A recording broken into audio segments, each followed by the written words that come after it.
Өмір психологиясы каналыма қош келдіңіз. Қарапайым қара қарға мейрамханаға кіріп жан-жағына қарайды. Бұрышта отырған ақ қарғаны байқайды. Қара қарға қалтасынан әмиянын шығарып, бәрі еститіндей қатты дауыстап: «Даяшы!» деп шақырады. «Мен осы жердегі ақ қарғадан басқа барлығына тамақ сыйға тартамын» дейді. Даяшы келіп ақшасын алып, ақ қарғадан басқа барлық адамдарға ас әкеліп береді. Ақ қарға өзін ыңғайсыз сезінудің орнына бұрылып қара қарғаға қарайды да, жымиып: «Рахмет!» дейді. Қара қарға бұл сөзге ашуланып: «Даяшы!» деп шақырады. «Мен осы жердегі ақ қарғадан басқа барлығына шарап сыйға тартамын» дейді. Даяшы келіп ақшасын алып, ақ қарғадан басқа барлығына қымбат шарап құйып береді.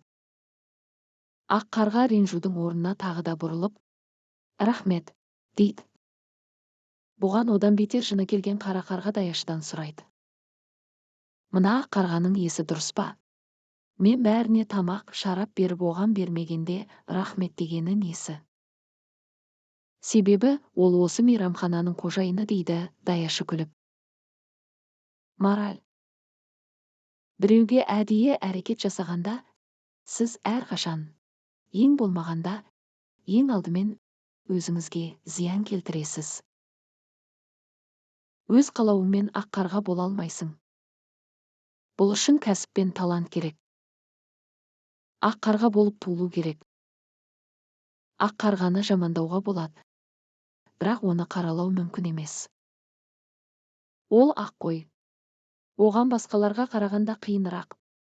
Ол жалпы кез келген ортада қара фонда әрқашан анық көрінеді.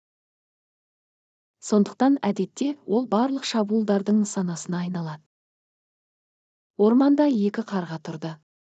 Бірі қара, бірі ақ. Екеуі де әдемі еді. Бірақ адамдар әрқашан қара қарғаны жамандықтың белгісі деп ойлайтын. Ал ақ қарғаны сирек көретін, сондықтан ол ерекше және қасиетті саналды. Қара қарға өзінің қара түсіне ренжіп ақ қарғаға: «Неге адамдар мені жамандықтың белгісі деп санайды? Мен де басқа құстар секілдімін ғой» деп шағымданды. Ақ қарға оған жауап берді: «Адамдар көбіне сыртқы түрге қарайды, бірақ біздің болмысымыз одан өзгеше. Маңыздысы ішкі жан дүниеміз бен іс-әрекеттеріміз. Егер сен жақсы ниетпен әділ болғың келсе, сенің түсің маңызды емес. Ең бастысы, сен өзіңді қалай көрсетесің және қандай істер жасайсың». Содан бері қара қарға өз іс-әрекеттеріне мән беріп, адамдарға жақсылық жасауға тырысты. Бірте-бірте адамдар оның шынайы болмысын көріп, оны да сыйлай бастады. Бұл әңгіме сізге бір нәрсе үйретті ме? Маңыздысы біздің ішкі дүниеміз бен іс-әрекеттеріміз. Сыртқы түрге қарап адамдарды бағалау қате.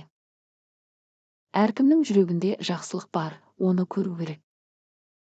Каналыма қосылуды ұмытпаңыз. Қазақша каналды қолдап тіркеліп кетіңіз.